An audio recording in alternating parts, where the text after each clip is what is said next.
Welcome into Weekly Champions right here on Wrestling Spotlight TV. If you're watching us on TCL TVs, let your friends know. Just hit the plus button. We're right there. You can also catch us on True TV Plus, on Carbon TV, on Watchy, and on Sports.tv. Gerald Bentley here along with Chase from Fountain City Pro Wrestling.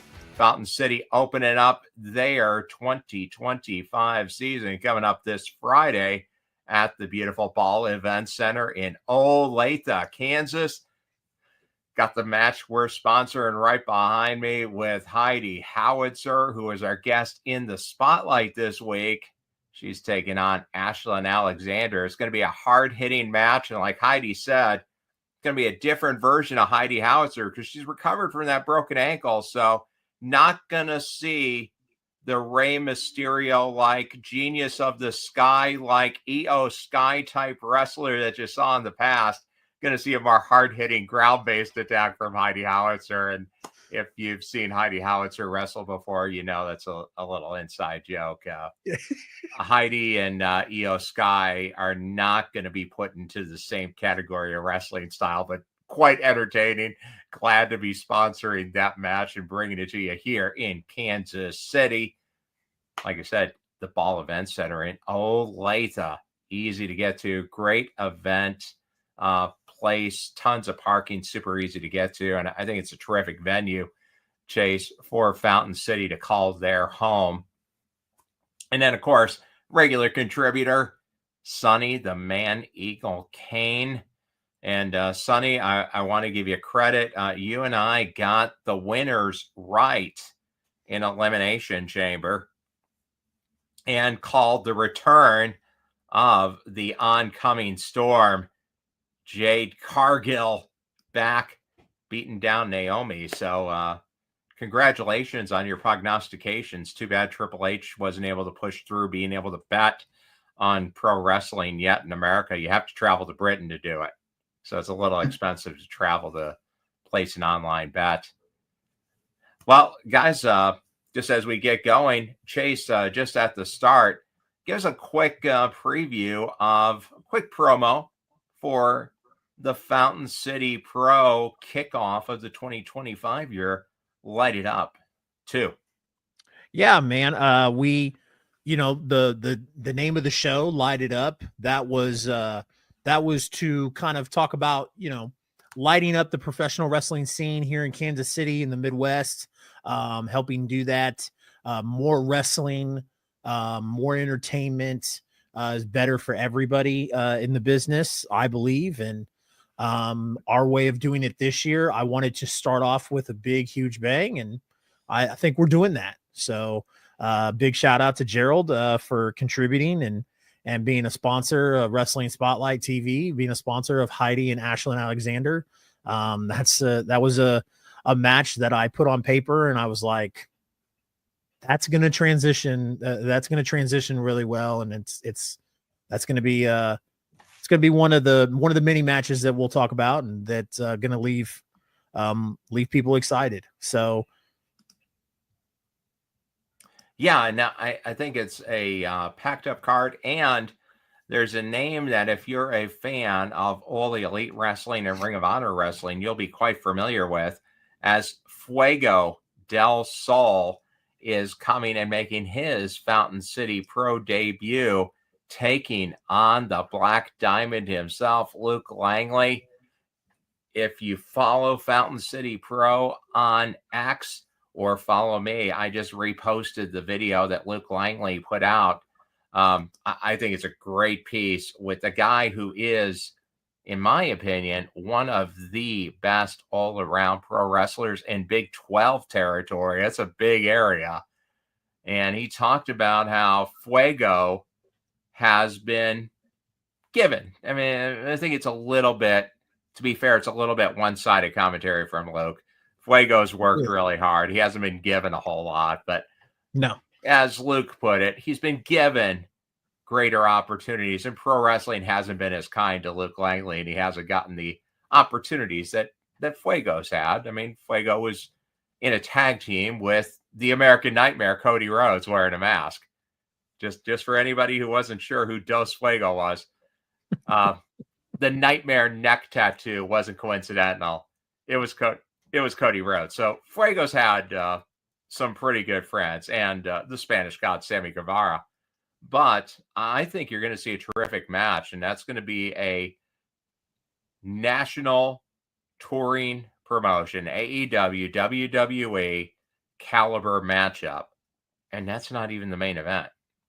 It's not, and you know, I said this on my personal page.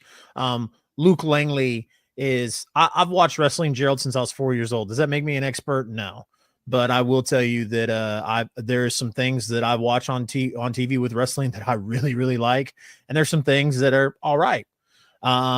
What I will tell you is that Luke Langley is probably one of the best wrestlers I've ever seen in the ring. He's smooth.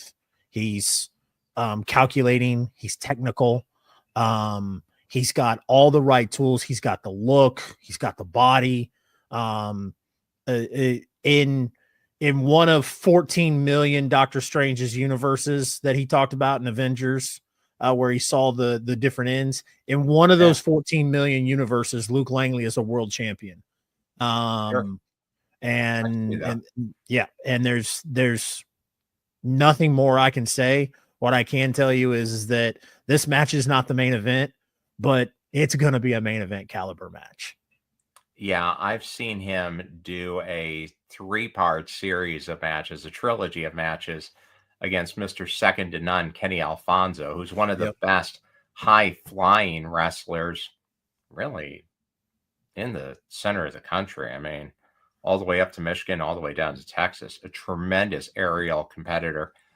Very similar style to another card we'll talk about that we're involved in sponsoring. Very similar to the Ultimate Finesser, dashing Chris Bay. And Luke Langley went move for move, match for match with Kenny Alfonso, which for a guy who's 210-ish is pretty impressive, because it's hard to keep up with Kenny Alfonso, especially when you're carrying, a microwave oven on your back above and beyond what Kenny weighs. That's not easy to do.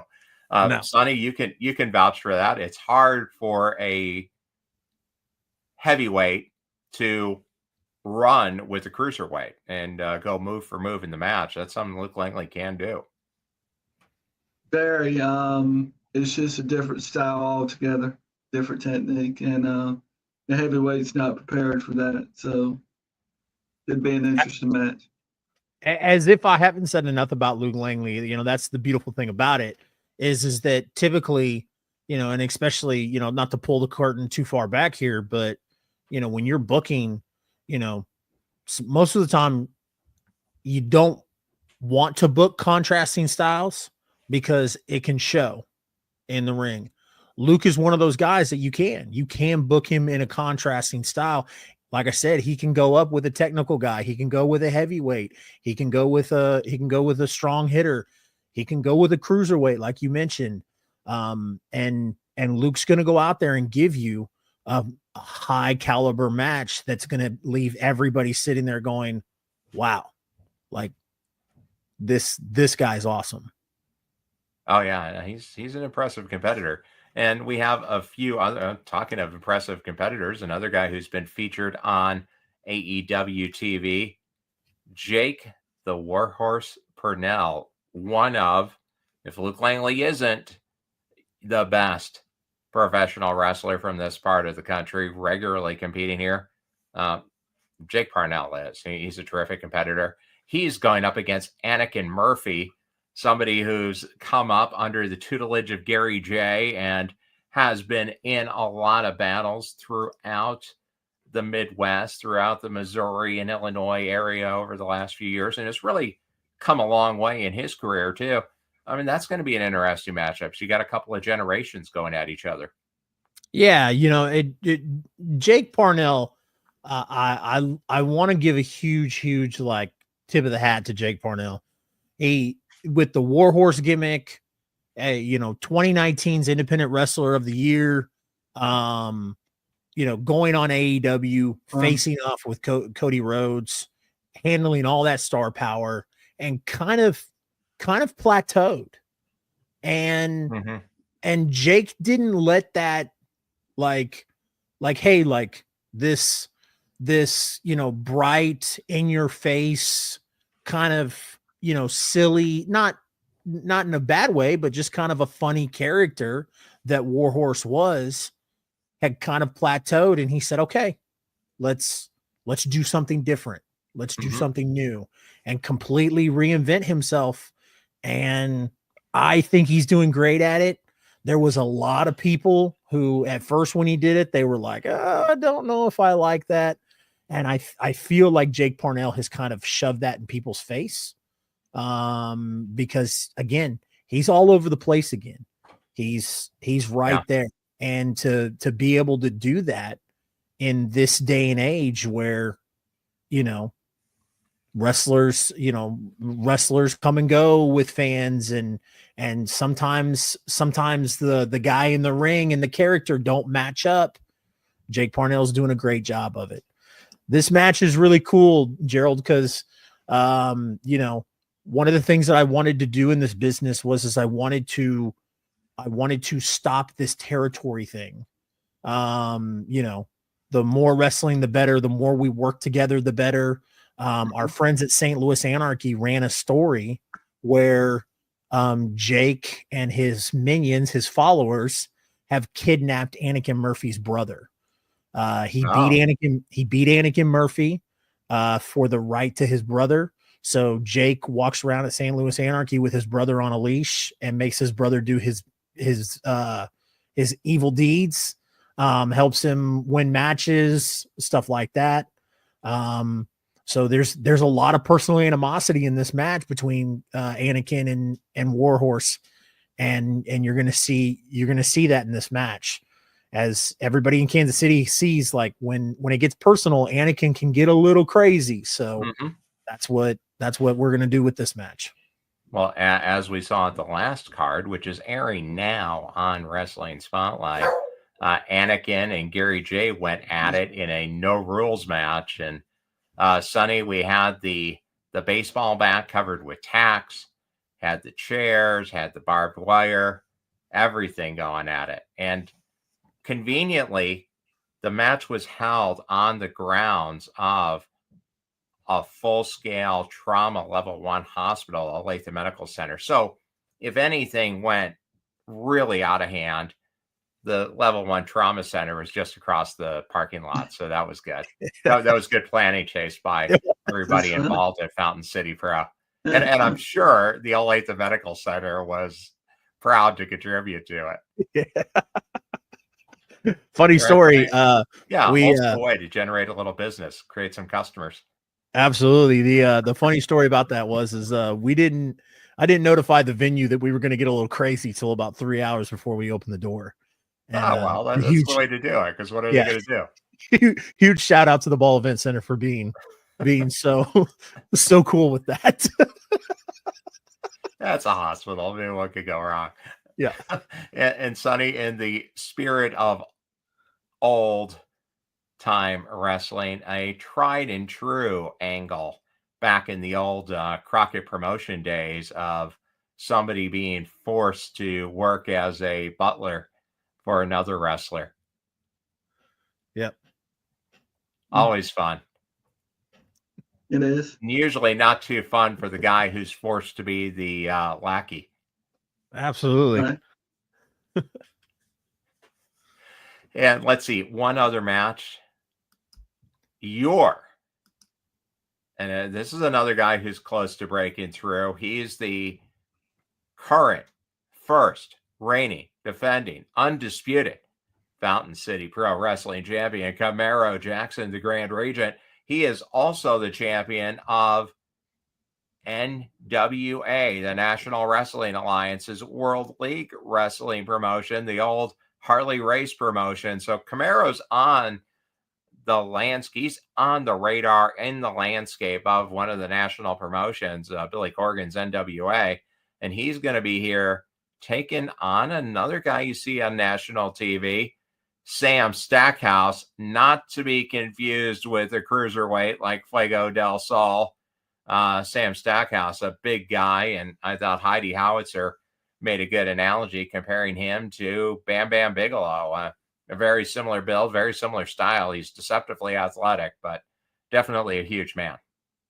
He is. And, for a huge man to move the way that he does, and he is starting to cut weight. He's slimming down a little bit. But don't let it fool you. Like he was doing silly, crazy stuff prior to dropping that weight. And he's one of those guys that you look at and you go, that's different. Like, he's not your gym rat. He's not Luke Langley. He's not even Camaro Jackson. He's unique. And if I could say the term right, viral right now, it made sense. Like who first to get as many eyes on Camaro Jackson in Fountain City, who can I put in front of Camaro Jackson to have him face that people will go, okay. And Sam Stackhouse was the first name that came to mind. And I'm really excited for this one. All I hear in my head is Big E, big meaty men slapping meat. Like that's all I hear when I see that. So, and that's what it's going to be. Camaro's a well-sized guy. I mean, speaking Absolutely. Just to put it into perspective, I'm just under 6 feet tall and I'm about 225 pounds, which nowadays, not during Sonny's days, but nowadays, 6 foot 225, you're right there in the size with most of your high-end pro wrestlers. I mean, it's about the size of Cody Rhodes. It's about the size of CM Punk. It's about Kenny Omega's size. So that's a good size. It's not the era of Hulk Hogan, of the Warrior, the Undertaker. Those guys are massive. They stand out. A guy like Sam Stackhouse, pushing scales at 350, that's different now. Yep. And he was 500 when he started. When he first when people started like taking notice of him, he was 500 pounds. And he's, if you look at him like now, you can see, he's lost a lot of weight. Like you said, 350-ish about now. Yeah. Yeah. And he's one of those guys that he knew like, hey, I belong in this ring. And now he's, like I said, he's going to the gym every day. He's cutting weight. He's trying to do what he can to get that look, because he's got the tools. He's got everything he needs. So I'm super excited for that match. You see a guy who's we'll say over 350 pounds doing a tope suicido. That's pretty impressive. And Sonny, your era back in your territory, you had the Earthquake, right? Mm-hmm. I mean, who are some of the other big, just massive guys that would have been patrolling the rings back in your era back in the NWA? For sure, Ron Simmons, Lex Luger, Nikita Koloff, guys that were pumped. Magnum TA back in my day. Yeah. Magnum TA had a lot of hope going for him at one time until he had his accident. So yeah. The Tugboat. I was thinking these guys just got inducted. They're going to be in the WWE Hall of Fame. Earthquake and Typhoon, they're getting in. So, I mean, that's the kind of guy you're looking at. Bam Bam Bigelow's a great example. More recently, maybe AC Romero. Maybe.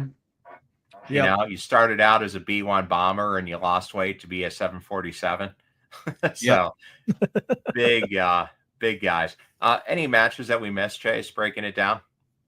There's the tag team match between Only Friends and the Premier. That match has been kind of brewing since the Premier came into the scene. Trying to, it was unique because Stormy and Logan came to us and they said, hey, we have this idea, this tag team, we kind of want to be a little bit more, or like a light fluffy version of Team Bussy, and I think that they've done a fantastic job of it. They're doing Only Friends now on not just us, they're doing it everywhere. And so, you know, that bubbly personality of them kind of being the upbeat, happy, and then you've got the Premier who are kind of a couple of little pompous jerks, and you know, then you add in they're trying to save tag team wrestling thing with it, you know, so it's your classic good versus bad baby face, white meat baby face versus, you know, downright disgusting heels. And that's exactly what it's going to be. There you go. And when you go to the Fountain City Pro, the wrestlers have their merch table set up. You can go talk to them. I'll be there. I'll also have a wrestling spotlight belt that will let you guys give away to a fan of your choice. And like I said, you can see yourself on TV because we'll broadcast it after the show once it becomes available. Well, hey, let's move over. The big event that happened this past week was the Elimination Chamber. Happened out at the Rogers Center, the old Sky Dome in Toronto. And we had a little bit of I don't know if it's really a surprise because I think a lot of people predicted it, but history could potentially await us at WrestleMania coming up at Allegiant Stadium as John Cena goes after the American Nightmare Cody Rhodes for a record-setting WWE World Championship. And what we saw that was the surprise, not that John Cena won the Elimination Chamber, but that he won it and then turned his back on the fans, turned his back on himself to sell out and take the easy road with The Rock, and along with Travis Scott, attacked Cody Rhodes, setting up that championship battle at WrestleMania. Guys, do you think John Cena sees the error in his ways and turns back to the side of light? Could Sonny and I still be right on our prediction that it'll turn with John Cena being the good intention and The Rock being the bad intention? Or is this the opportunity for John Cena to win that one more WWE Championship? What do you think, Sonny? I find it hard to swallow. If he's really going to retire, like he says he is, I just find it hard to believe that the promoters would say, "All right, give him the win," because he would have to then unretire to defend the title, I would think. Well, he's going to go through the end of the year. It's setting up an event in a timeline very similar to the one that happened last year right here at Wembley Stadium, where a guy who had repeatedly given his intent of retiring at the end of the year, Bryan Danielson, beat Swerve Strickland, at the time one of the more popular heavyweight champions AEW had, to become the champion, only knowing it was just a matter of a month or two that he was going to retire. So kind of weird, but it's maybe not history repeating itself, but it definitely rhymes. Chase, what do you think? I think that I don't know if I'm convinced if he'll win it yet or not, but I do think at some point before the end of his retirement run, I think he'll switch back. Yeah. And it'll be really easy. You know, this was a shake things up, do something different. Mm-hmm. It worked. It worked. Yeah. There is a lot of people talking about it, and it is mainstream, guys. It is cool. It is on ESPN. It's on the news. It's talked about everywhere. So they did exactly what they wanted to do. They are getting WrestleMania ready to be the spectacle that it is. Mm-hmm. With 3 megastars in the ring at that time. And Cody Rhodes, who's a pretty big star in his own right. You had The Rock and John Cena, two of the highest grossing actors going in Hollywood, and one of the top entertainers. I know one of your personal favorites, Sonny, and Travis Scott. And you're a little bit more of a Glorilla guy, I know usually, but Travis Scott, The Rock, and John Cena all in the ring at the same time. That's pretty good celebrity drop-ins. you didn't, Chase, you didn't hear Sonny you learn something new every day, guys. Her tour starting tonight as we're recording this in Oklahoma City. Oh, well. I'm super. I couldn't paint Sonny as a Glorilla guy. Or no, maybe not. I know what you're thinking. Much more of a Cardi B guy. But if we go to the women's chamber, that was interesting too, because something that's been building for a little while, the return of Jade Cargill as she slowly marched to the ring to take out Naomi while Bianca Belair was locked in the chamber. So you're setting up a potential three-way matchup, because a lot of people are thinking that Naomi just happened to be in the wrong place at the wrong time, and Bianca was actually behind the attack, which would be another kind of unexpected turn to the dark side, if you will, turn to the heel. Something that would be a surprise with Bianca Belair, but Bianca Belair ends up winning the chamber matchup, and she's going to go on to face the aforementioned Genius of the Sky, Io Sky, who upset Rhea Ripley this week on Monday Night Raw. So how do you see that one working out? Io Sky against Bianca Belair, and do you think it ends up becoming a triple threat match and Rhea Ripley works her way in to that main event matchup at WrestleMania? What do you think, Sonny? I think it does. I think they're going to probably three-way that and get the most bang for your buck and watch the three of them go at it. So I think that's going to be the setup. I think I agree. I in there, right? Yeah, I mean, you have to find some way to put Rhea in that picture. I was super shocked that they pulled the trigger and had Io win.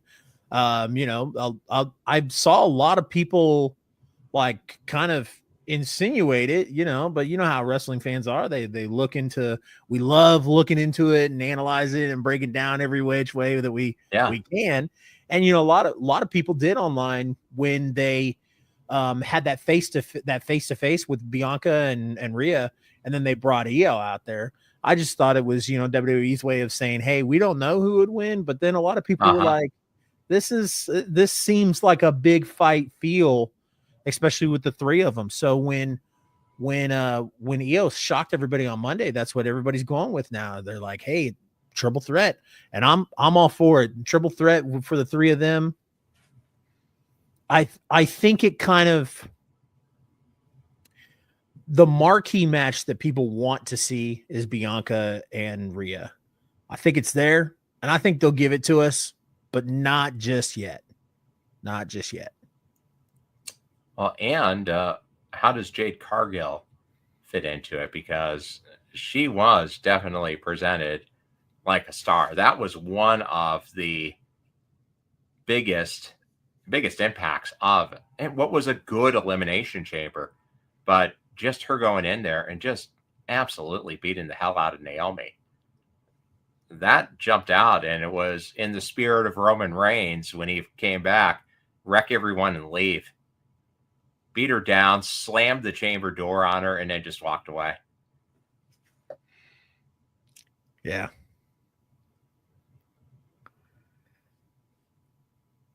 Sonny, did you ever get a chance to slam the cage on somebody like that? I did not get to work into the cage matches. I worked a couple of chain matches and some ladder matches and things like that. But The independent guys were kind of funny about the cages. They couldn't afford to get them sometimes, and sometimes they didn't have the store night built in the right place.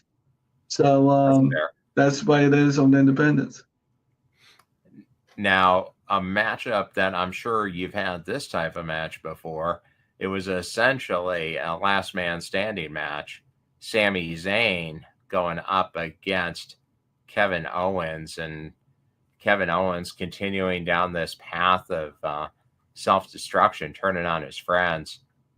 Takes Sami Zayn out, but he is challenged by a returning Randy Orton and got saved by WWE security from getting his head punted into the stands at the Rogers Center, setting up an obvious WrestleMania match coming with Randy Orton going up against Kevin Owens, only a year removed from them teaming together at WrestleMania. How do you guys feel about Randy Orton making his return, the Vipers, back in WWE? Chase? Yeah, I was very happy to see it. My pre-WrestleMania, I always do my like early WrestleMania predictions, and then if you'd asked me in December or November, I'd have told you that I thought we were going to get Cody and Orton, and then for a minute there, I wondered if we were going to get Orton at all. So I was excited to see him come back. Sonny, this has always kind of interested me. It was an unsanctioned match. Now I know, like back in the old days, they used to call those lights out matches. Sonny, what have you always heard them called? Sir? What have you always heard them called? Lights out matches. Yep. Where they involves count anywhere.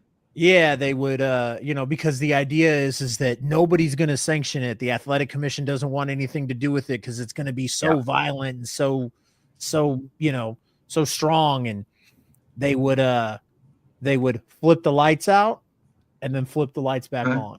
And that was their way of signifying. Now here we go. Yeah. Mm-hmm. So now they just call them unsanctioned matches. So they technically don't count. They're not in the record books, whatever. I'm glad that I'm glad that the Sami Zayn Kevin Owens thing wasn't very long lived, because we have seen it. Now, granted, I am one of those people. There are just certain people in the business that I could watch 100 times. Oh yeah, they can go. Yep. And Sammy and Kevin are one of them. I don't care how many times they turn on each other, how many times they go back to being friends, how many times they turn on each other. It's great. I'm just glad it didn't overstay this time. And Orton coming back, I thought was great. And the final match that we saw was the tag team with Tiffany Stratton and Trish Stratus beating Nia Jax and her, we'd mentioned it before, lackey, Candice LeRae, the Poison Pixie.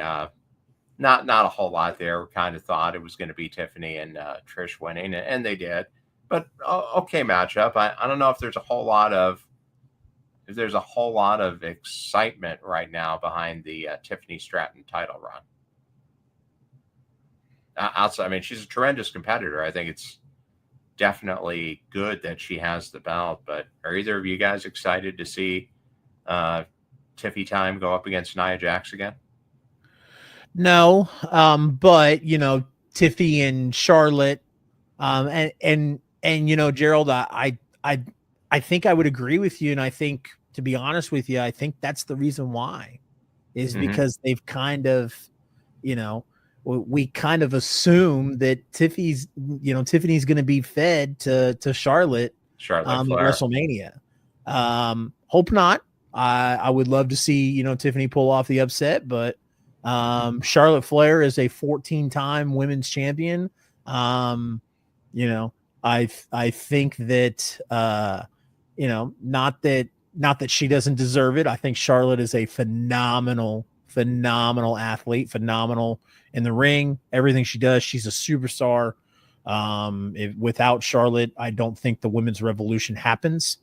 But WWE, especially Paul Levesque, Triple H, loves him some Ric Flair and loves him some Charlotte Flair. So I think 15, her 15th title reign is inevitable.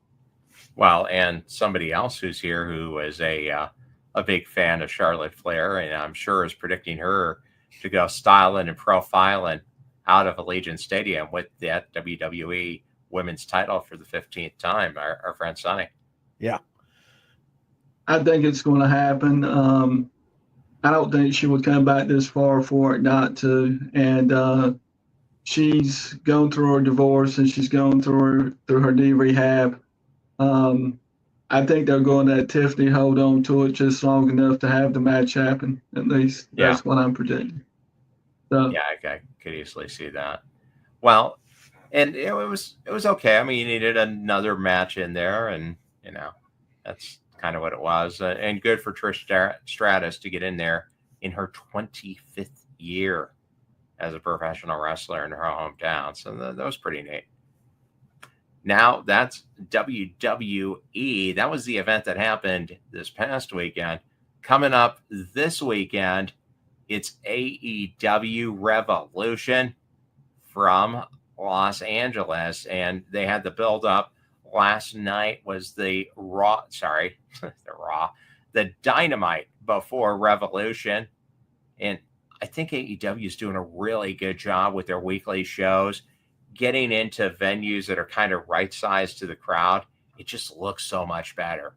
They were at the Sacramento Civic Center and they had it packed, and just a great looking venue for a wrestling show. I really like the way they're producing the weekly shows now.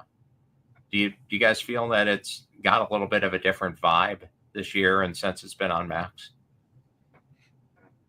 I do.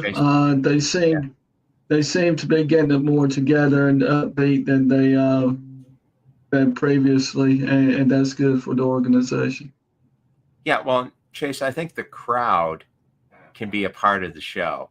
When you're at a venue that's packed in, be it the Ball Event Center, be it Guitars and Cadillacs, be it we had it at some of the different armories here in Kansas City with Central States. When you have those houses packed, it gives a different feel, and it comes across on the TV. And I've really seen that with AEW, from the Hammerstein Ballroom to last night in Sacramento. It's just a different feel. I think they're doing a great job with the production. Yeah, you'll notice the last time they came to Kansas City, Gerald, they did the sprints, the T-Mobile Center, T-Mobile Center, yeah. And it didn't feel the same as the Silverstein Eye Centers or the Cable Dahmer Arena, whatever it is now. Mm-hmm. And I was sitting there telling people, I was like, man, like I wish they would go back to the Cable Dahmer Arena. And so I think the next time you see AEW come around, I think they will pull that one off instead of doing the T-Mobile Center. It didn't feel the same. It felt like we were producing a TV show, not doing a wrestling event, if that makes any sense. Oh yeah. Those smaller, or not smaller, but when it looks like more people are crammed in, it has that wrestling feel to it. When it was at the T-Mobile Center and there was a lot of, don't get me wrong, they pulled a good crowd, but there was a lot of emptiness there, and it was just like, hey, are we just filming Dynamite, ROH, and Rampage? Like, what are we doing? Yeah, well, you go to a 20,000 seat venue and you sell 11,000 seats, it looks empty. You go to a 7,000 seat venue and you sell 7,000 seats, it's packed, man. We got to be there. This is electric. Yeah. And you see that even it doesn't translate quite the same with WWE, but if you look at some of the arenas they go to, when Michael Cole says it's a sellout here for Monday Night Raw, okay, yeah, it's a sellout because they sold 10,000 tickets. It's a 20,000 seat arena. So you can get a different feel. I think it's good to pack them in tight. Now, the event that I think, the two matches that I think really kind of separate from the rest are Whose House? Swerve's House. going up against Ricochet. It's a battle for the number one contender for the AEW Heavyweight Championship and for Prince Nana's Embassy ring jacket. I think Swerve made it extra personal by, at the end of the contract signing, saying, well, I'm doing two things for you. I'm going to make your career relevant again for a little period of time and give the people some reason to think about you other than your ring announcer wife. Is, of course, Ricochet married to Samantha Irvin, former ring announcer for WWE. Then that got to the scissor stool where Swerve got his revenge, catching Ricochet's scissors and bopping him in the forehead with his own set of scissors. How do you guys feel about Swerve reclaiming the title of the most dangerous man in AEW? Sonny? I think it's fantastic. I think he's earned his way back to the top again. I've kept up with him for a while now. And it was just a matter of time before he got this type of matchup again. I think it's great that they're running a different angle and they've gotten off with the Hangman story and stuff. And they've wrestled quite a bit. This is a chance for Swerve to come back and show he's still got the competitive edge to hold the title. And I think he will be the champion here at some point, no doubt. And Chase, a couple of guys who have a long time history going back to Lucha Underground with King Ricochet and Killshot. Yeah. Prince Puma and Killshot. And, I love this. I love that Ricochet has embraced this bad guy character, this over the top, obnoxious, pompous little jerk. Mm-hmm. I love the whole thing. I'm still standing strong, man. I think by the end of this year, we are on a collision course towards Hangman and Swerve again. But this time for the AEW title. Probably. I think this is just a stepping stone to get there. You've got some guys in that company that really, really love to tell stories. And this is going to be a huge part of that. So I'm excited for it. Yeah, and they're getting a chance to do that again, which is great. Yeah, because you're seeing less matches, a little bit more story, and I think that's terrific. And they've done a really good job lately of blending Dynamite and Collision together, so they're kind of equal shows. Whereas for a while, Collision was decidedly the second show. Yep. And basically after CM Punk left, because when CM Punk was there, it was kind of his show. Then when he left, it took a big dip. Now I think they're doing a good job of keeping them on equal footing. The other matches that really jumped out at me, let's talk MJF and Hangman Page. A good job of organically bringing Hangman back to who he was. All it took was Christopher Daniels, the fallen angel, getting beaten down, although it's after Hangman had already beaten him down. But Hangman's back, MJF kind of back to who he is, complete with dousing Hangman with lighter fluid and getting ready to set him on fire because, you guys like cheering somebody burning stuff. Well, let's see if you'll do it for me. They did stop him from setting Hangman on fire. That probably wouldn't have gone over well. How do you feel about this matchup with Hangman going up against MJF just in a personal battle? Sonny, your take here. MJF and the Hanger. I'm going with the Hangman, but I'm excited to see the match. I think the Hangman's the better of the two wrestlers involved. So. Okay. And Chase, Hangman, one of the competitors for the first ever AEW World Championship, going up against Chris Jericho back then. Yeah, man. I love Hangman's. I'm a huge Hangman Adam Page fan. I love his trajectory of what he's done in the past 5-6 years since AEW's formation. Just the development of his character, the development of his look. I'm a big MJF fan too. you know, and I don't want to sound negative. I'm kind of over this whole. I hate AEW. I don't want to be here. Mhm. Like, we get it, dude. You're under contract. You're not going anywhere. Under a Like this, freshly signed contract too. yeah. Like it's weird. It's, you know, I like MJF. I love his ability to, you know, his ability to keep it as old school as possible. Mhm. You know, he doesn't need to do anything.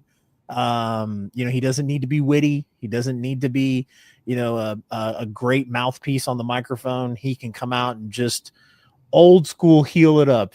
Talk about Yep. the ugly kids in the front row. Talk about the dirty city and how he can't wait to leave, and people just eat it up, and that's Still okay. works. Yeah, Yeah. it still works. You know, I'm excited for this. You know, I also read a lot of criticism online of the jousting and lighter fluid. You know, Undertaker and Kane used to do that stuff all the time back in the 90s. Just in case y'all didn't forget. Used to see Kane and Paul Bearer used to run around with lighter fluid trying to light Undertaker on fire every time he turned around. And they would do it on Terry TV Funk and they would ran do it on around with the pay-per-view. branding So, iron, accompanied by Gorilla Monsoon reminding kids not to do this at home. yeah.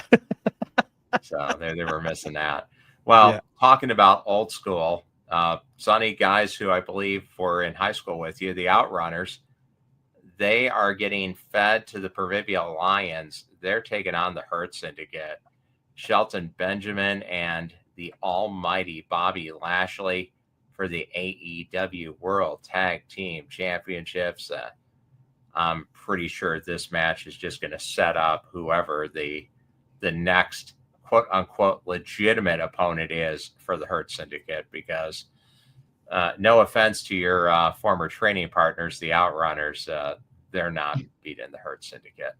No, No. I don't think so either. No. If they could make the Zubaz pants great again, but I don't think it's happening. They are entertaining though. Chase, have you ever had the Outrunners on one of your shows? I know they most recently, before joining AEW, they were in Glory Pro.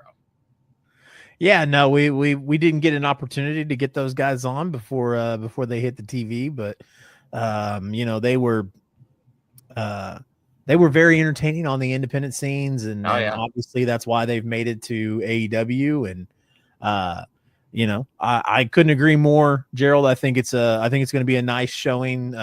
Great for the guys to get a pay-per-view caliber match with some of the best in the business. Shelton Benjamin has always been one of my favorite wrestlers in the ring. So to get that opportunity, great for those guys. But I'm going with the Hurt Syndicate. Continuation of what was, I think, consensus the best thing the WWE had going during the COVID era and during their cost cutting. It just got broken apart, and then Bobby Lashley, his contract ran out and they let him walk. So good on AEW picking him up and giving it a run back with a slightly different name, but same story, just a different verse. Yep. On that note, we get a trilogy conclusion with the Alpha Konosuke Takeshita, your AEW international champion. They got too many titles: international, continental. The international title being defended against Kenny Omega. I think this is Kenny Omega's turn to win. He's lost a couple of matches to Konosuke Takeshita, who is a tremendous competitor, but I think it's time for a little comeuppance on the Don Callis family. Kenny Omega taking on Konosuke Takeshita, and I think these two kind of go together in a steel cage match. Will Ospreay taking on the Protostar Kyle Fletcher. Chase, do you think the Don Callis family goes 0-2 on this? I can see it happening. You know, one of the things that I like about AEW, is there's not a their pay-per-views do a really good job of sending the people home happy for the most part, right? That's why they only have four, maybe 5 of them a year, and that's okay. There's no reason to have 1 or 2 a month. So AEW does a good job of sending people home happy, and I think this will be one of those situations where they do. We talked about before with the Kyle Fletcher and Will Ospreay thing, where Will was kind of giving Kyle a buddy rub, excelling him and letting him kind of get an opportunity out there. So I think this is kind of where the good guys will take their walks. So and I think it would be elevating for that international title to have Kenny Omega defended a little bit. Absolutely. Especially since he's back, he's healthy. Let him run. Sonny, what do you think? I agree with y'all. I think it's time for them to run and do their thing. And 2 tremendous competitors, too. I mean, I'm not saying they're unjustified in winning. Will Ospreay may be the best pound-for-pound wrestler going right now, and Kenny Omega is just tremendous. And I think it's looked great considering what he went through. I mean, my daughter just recovered from diverticulitis, and it's not a joke. I mean, she was laid up and in the hospital for almost a couple of weeks. It's significant. And Kenny Omega had it worst case where the diverticuli burst and he had to get 1.5 feet of his colon taken out. That's a massive injury to come back from. And he honestly looks like he hasn't missed a beat. Yeah. Now, as we wrap it up, because AEW pay-per-view cards are a lot longer, you got your 2 women's championships as well. The CEO, Mercedes Moné, defends her TBS title only against Stardom's Momo Watanabe. Momo got the title opportunity because she won that International Grand Prix back a month or so ago at Wrestle Dream. What do you think about this one? I don't see Momo winning an AEW title. I'm sure it'll be a good match, but I don't think she's the one to beat Mercedes. No. No. I mean, Sonny, I know you're a big Mercedes Moné fan, so I didn't think you would say that. No, no. Then not in a million years. Okay, so I'm with you there. Coming off of her silver screen re-debut, I guess, Timeless Tony Storm, a star of the ring and the screen. She's in Queen of the Ring, the new motion picture out following the career of Mildred Burke, who was your first NWA Women's Champion. Should be a good movie, and Timeless Tony Storm, having 60 years of acting experience, a great fit for it. She is defending her recently won AEW Women's Championship. She won the belt back at Grand Slam Australia. A defense and a rematch for the Glamour, Mariah May. Chase, how do you think this story ends? Timeless Tony Storm or Mariah May? They've been going at it since back last year at All In Wembley. I mean, I think it ends here one way or the other. I think I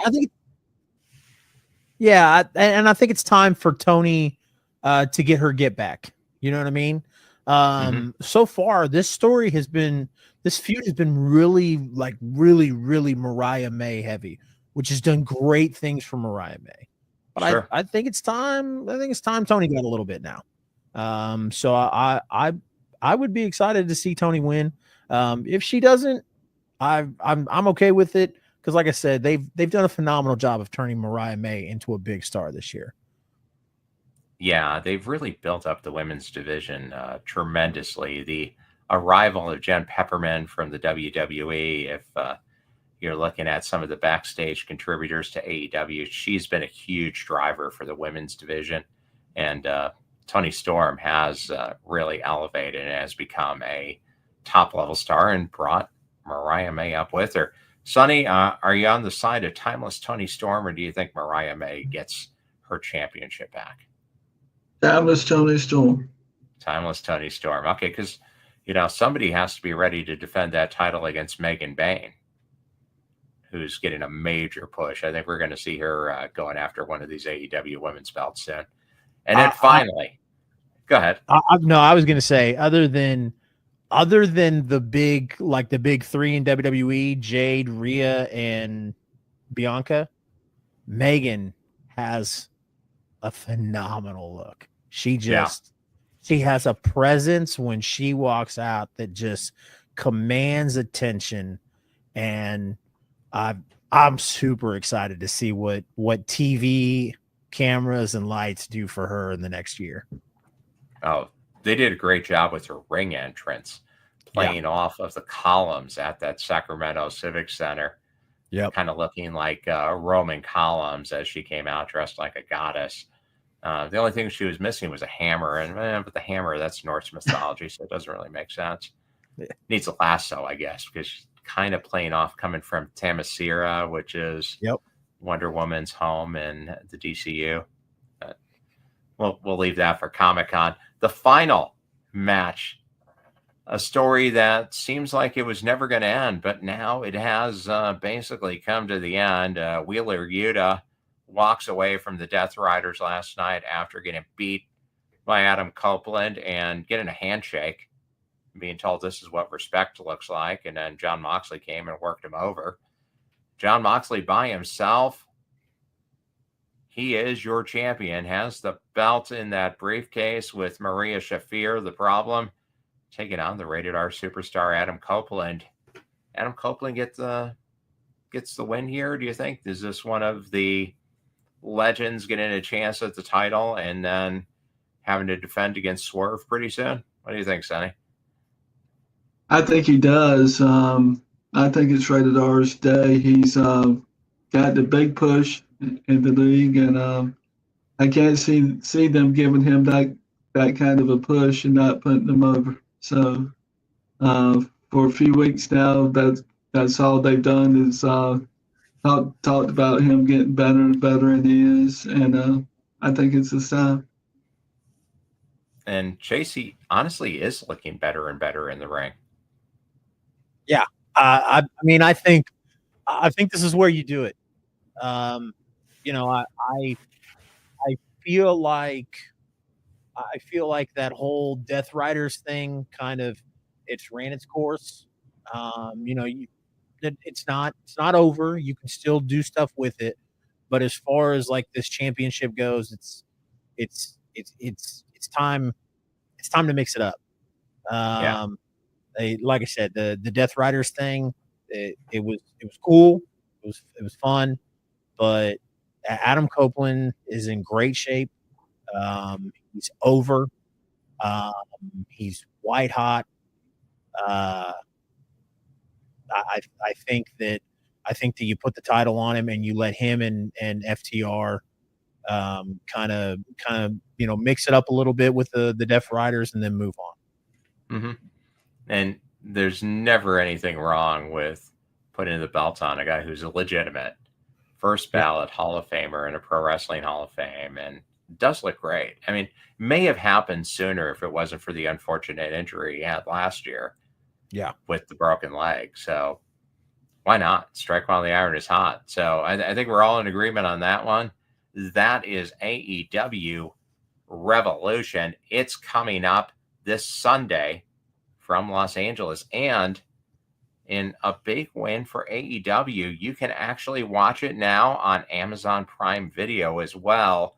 And then soon, maybe the next pay-per-view, you'll be able to get it on Max if you have a Max subscription. So they're getting their streaming platforms all in line and just continuing to add media sources. So big move, though, getting the pay-per-views onto Amazon Prime because everybody has that. Now, with that, let's go with our champion of the week. hear from Wrestling Spotlight. Hi, everybody. I'm Lily La Pescadita from Northland Pro Wrestling, your Northland Pro Wrestling Women's Champ, and you can see me on Wrestling Spotlight. Well, and in the spirit of the WWE changing belt designs, we got the new belt design here, matching the new logo, your Wrestling Spotlight Television Champion. And we're going to have the take-home version of this to give away at Fountain City Pro. So somebody will get a nice Wrestling Spotlight belt. Well, let's go ahead across the panel here. Sonny, who's your champion of the week? Io Sky. Io Sky, that's a good one, yeah. The genius of the sky. Now, Sonny, since you mentioned it, what was your biggest aerial move? So I did a sort of a Russian sickle off of the top turnbuckle that I picked up from Ivan. Yeah, it was a different era. There wasn't a lot of 450 splashes back then. No, the splashes came later, about 1995 or 6. Yeah. They started doing that. And Jeff Hardy was actually the father of that. So yeah. That's true. Yeah. They cross generations and they still look good. And Io Sky, definitely a terrific competitor. And it's okay to have an unexpected championship win because it gives legitimacy to the whole roster then. Gives you a reason to watch. Chase, you're champion of the week. Anyone in the world of pro wrestling outside of Io Sky? I'm gonna keep it really simple, gentlemen. John Cena, for taking the wrestling world and flipping it on its head. Viral moments like that. It's becoming more common to be viral, but something like that puts 30,000 people on their head when something happens, and something that a lot of people didn't think would ever happen, especially not on his retirement tour. So, that's my champion for the week. We picked him to win, but not the way he won. And there could be lots of champions. I'm going to go with somebody who I think is ready to make her move towards a championship. After being a dominant champion in AEW, the storm is coming. Jade Cargill, it's about her turn. I think she's going to be a huge player in WrestleMania. And she returned with one of the best wrestling beatdowns I can recall seeing in years. So I'll go with Jade Cargill. And I'll do a second one because I want to give the owner of Future Stars of Wrestling in Las Vegas, Joe DeFalco, and our friend of the channel, the David Difference, who's one of the marketing executives with Future Stars of Wrestling, a ton of credit for putting together their special event to benefit the Ultimate Finesser, Dashing Chris Bay, who suffered that broken neck during a tag team title matchup against the Hardys in TNA. His team, ABC, the Bullet Club variant in TNA, him and Ace Austin, they didn't win the title. Chris Bay had to be transferred immediately and by ambulance to a hospital in Detroit to get neck fusion surgery, emergency neck fusion surgery, was temporarily paralyzed for a few months, has full motion back, has started the climb, told Rob Van Dam that he was beginning to work out again, posted the video of him getting up from the chair unassisted and walking.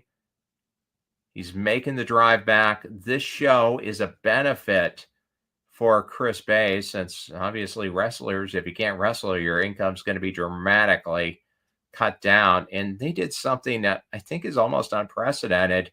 You have stars appearing on this card from TNA Wrestling, from New Japan Wrestling, from Ring of Honor, the WWE, and AEW, all at Silverton Casino on Sunday, March 23rd. We're one of the sponsors of the event, Wrestling Spotlight TV and Triller TV, two of the big sponsors of the event, benefiting Chris Bay. And if you look at this photo, this kind of gives you an idea of the talent being assembled. You have Brittany Brooks there, AJ Francis, the former Top Dollar, Ace Austin from TNA Wrestling, Sam Adonis from AAA Wrestling is going to be there, Leo Rush, Rhino, Johnny TV, The Machine, Brian Cage, Swerve Strickland, and Karrion Kross, all appearing on the same card at the same time. Championship belt goes out to Joe DeFalco and the David Difference for putting that show together. That's tremendous, and that shows the love the pro wrestling community has for Chris Bay. I'm amazed that they were able to do that. That not only shows the love. I think that, like, no offense, Gerald, but I think we're downplaying this. Like 3 years ago, that would have never have happened. Not a chance in the world now. For WWE to let Karrion Kross go do that event is huge. I mean, that's not just huge for Chris Bay, like huge for wrestling. Great that it's for Chris Bay, and they're able to do that, and they allowed him to do that. But to let a WWE superstar who is on TV in an active storyline go work in an event, that is so huge for wrestling and in general. Shout out to those guys for letting Karrion Kross go do that. So Karrion Kross can go, help his friend out.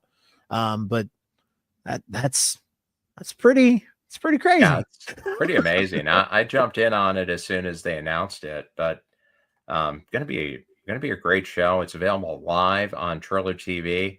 We're going to have some guests from FSW here on the channel. David's going to come on, talk about the show some, and we're giving away some belts too at the show. So if you're going to the Silverton Casino to check it out, you may win a Wrestling Spotlight Championship belt too. So definitely check them out. Go to FSW, follow them on their socials, and you can also go to Pro Wrestling Tees, where they have a special benefit shirt where all the profits, all the proceeds go to benefit Chris Bay as he makes his recovery.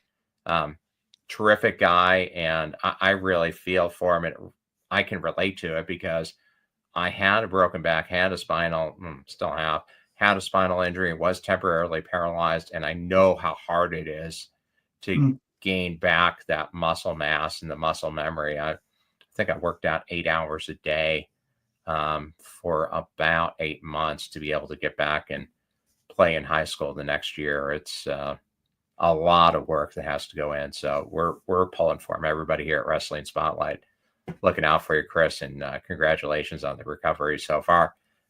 One last mention, Fountain City Pro getting back at it, coming up this Friday in Olathe, Kansas at the Ball Event Center. And Chase, where can people get some more information about Fountain City Pro? Absolutely. You can go check out FountainCityPro.com. It'll take you to the event page. Also, all of our social medias, we try to stay very active on there and post. As Gerald mentioned earlier, we have wrestlers posting promos. We have match graphics, all kinds of different information on there. Make sure you go check that out. Going to be a crazy event. So very, very excited to put this together for people. Yeah. And those are just some of the matches, and super easy to get to from anywhere in the Kansas City area, right off the highway, right by the Olathe Medical Center, the Ball Event Center. And Sonny, where can people keep in touch with you to get some wrestling insight throughout the week? They can reach me at Sonny Kane, at Real Sonny Kane on X. They can reach me at Sonny Kane, at Sonny the Man Eagle Kane on Facebook. Great. And we'll get back to some more of our regular segments. We'll talk about the promo of the week, the match of the week, and bump of the week. Obviously, the match of the week this week was Rhea Ripley against Io Sky. But with two special events kind of bookending the week, it kind of ate up some of the time. We'll have to ask the people in charge of the channel if we can have an overrun. I guess that's me. Yeah, we can have an overrun. So with that, we'll wrap it up here for Weekly Champions. Thanks for joining us. Hope to see you at Fountain City Pro Wrestling coming up on Friday the 14th. And like I said, we'll be giving away one of those Wrestling Spotlight Championship belts, just like we are at FSW. Have a great night. Thanks for joining us this week, and stay tuned for more sports and entertainment.